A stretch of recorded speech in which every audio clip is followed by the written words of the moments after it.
Hey buddy, this is Stormy with the capital Z. Welcome to another Warcraft Shoutcast. This game is going to be featuring a yellow Nightle player. I believe this is Lawliet.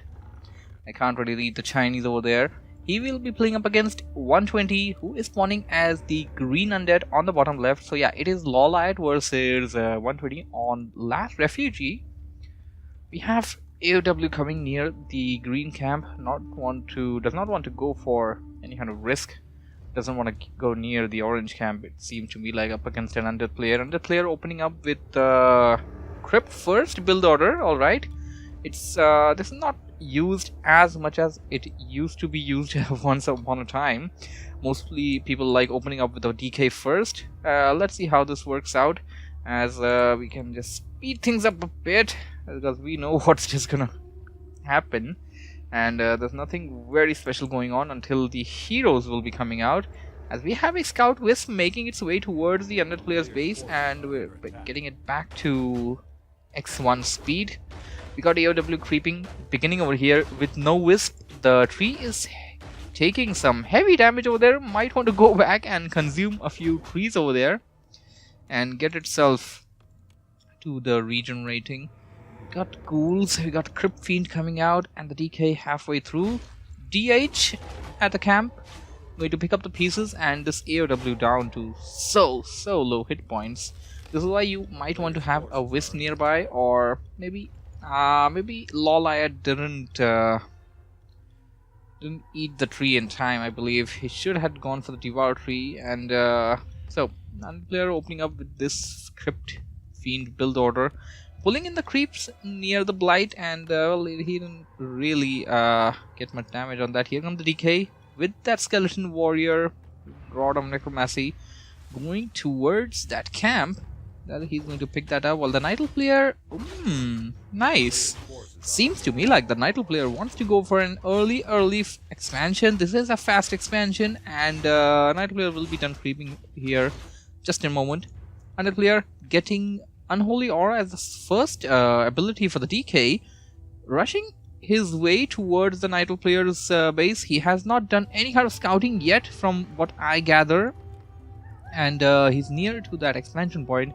Seems to me like he's going to go over there first, and something gave it off, or I don't know. I believe Undead player may have chosen to go for this location just to check up whether the Nightle player is going for an expansion, and I really like the positioning of that tree. He positioned the tree in a place where the Undead player there was a chance for the Undead player to miss it if the Undead player did not go towards, well, that much towards inside of that camp. So DH over here going after the Fiend. Fiend is under slight trouble, not too much. He will be able to escape relatively easily. DK is right now having Unholy Aura, and until it reaches level 2, that is, he won't be having any death coils. This is a good opportunity for the DH to get a few kills. Gonna be mana burning away the DK a bit.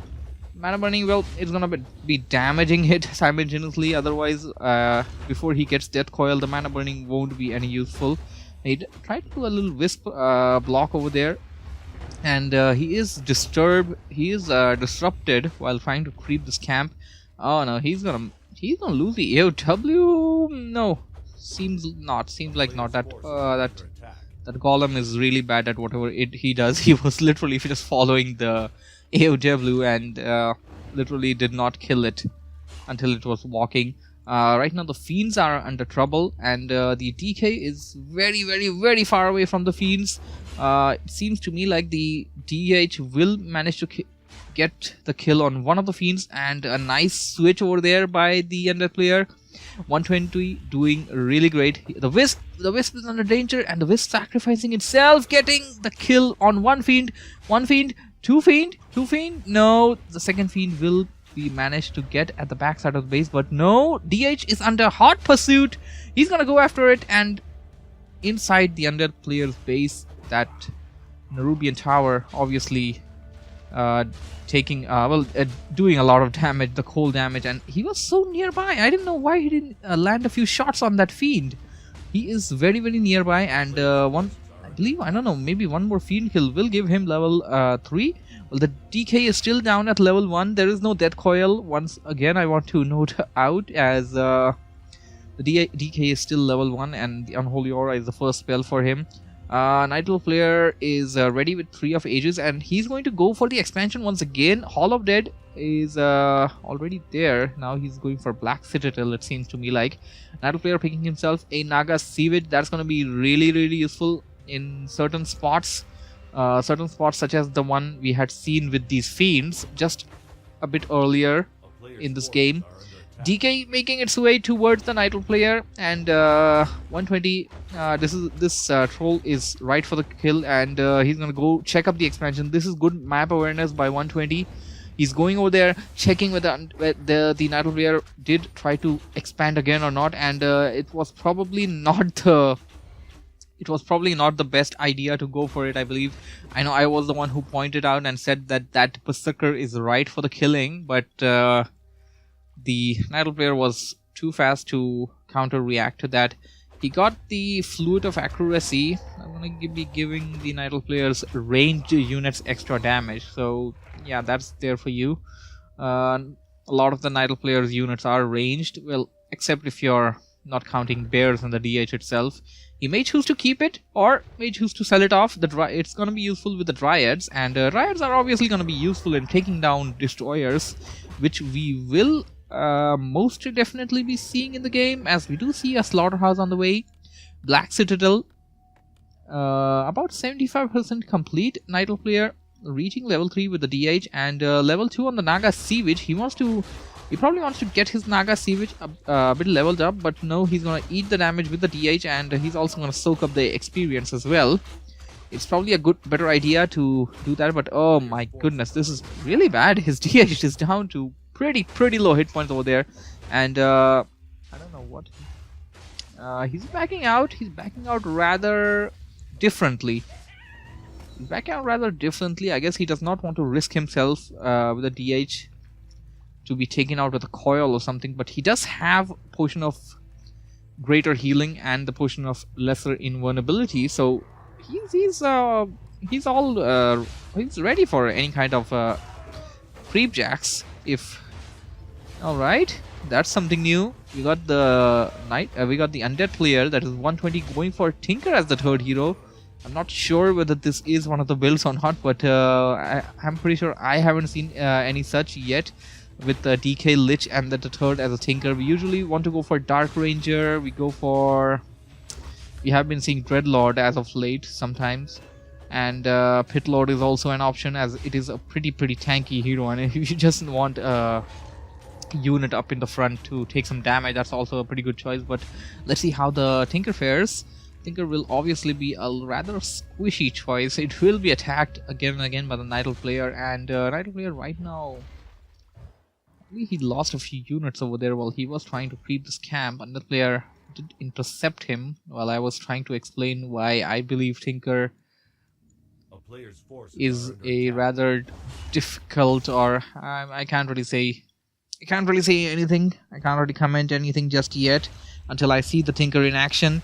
120 now creeping this camp over here with the Lich and DK, and Tinker is going to come along as well. They're going to be sharing the experience. Probably wants to go for the red camp now, or no. Oh, he spotted the tree. He spotted the AOW, and the AOW is gonna be murdered. Nightfall player also creeping simultaneously at the Goblin Lab camp, and as he's done killing that tree, he's going to head into that expansion point. Expansion point is being battered. There comes the Wisp, detonate on the Skeleton Warriors, and I believe on the mechanical Clockwork Goblins as well. And down to 50% of the hit point. Nightfall player is nowhere to be seen. Is he going to try and repair it? He is going to try and repair it, and is he going to make it at time? I don't think so. This is the second expansion attempt. Expansion which has been cut down by the Undead player. Undead player can even back out at this point, as he got a good piece of the Nightfall player, and he can just back out now and then make his stuff and then come back stronger to fight another day. Yeah, I don't know what I'm saying, but here comes the Nidal player. He tried to deal damage on that fiend, but this little choke point over here actually is favoring the Undead player more than it is favoring the Nidal player, and Undead player is taking a big risk of trying to creep this camp out. He is going for that big ogre that is, and at the same time Nidal player is intercepting him, and Undead player now switching his attention towards Nidal player. Dryads being murdered over there by the creeps, and oh no, DH was down to red hit points, and we got a fiend being taken out of there. Abominations on the field, destroyers. Undead player has everything he needs to deal damage and take out this DH, but DH still, well, he doesn't have anything except for rejuvenation. He's gonna try and take out the units one by one. More dryads dying, and I believe the Tinker used a potion of healing, or rather potion of greater healing. He's going to go after the Naga Sea Witch now. Doesn't have cold arrow or anything, and once again Naga Sea Witch is also a good choice for 100 players.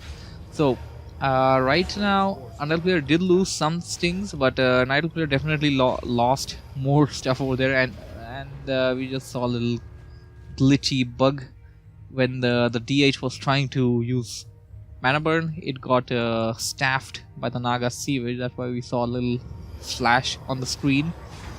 Now the Undead player can creep peacefully at this camp, and it's quite surprising that all of the creeps were at full HP. It's probably because of the Forestral High Priest that they gained all of that HP. And what do we have here? Demon Hunter making its way towards the red camp. It seems to me like he is going to the red camp.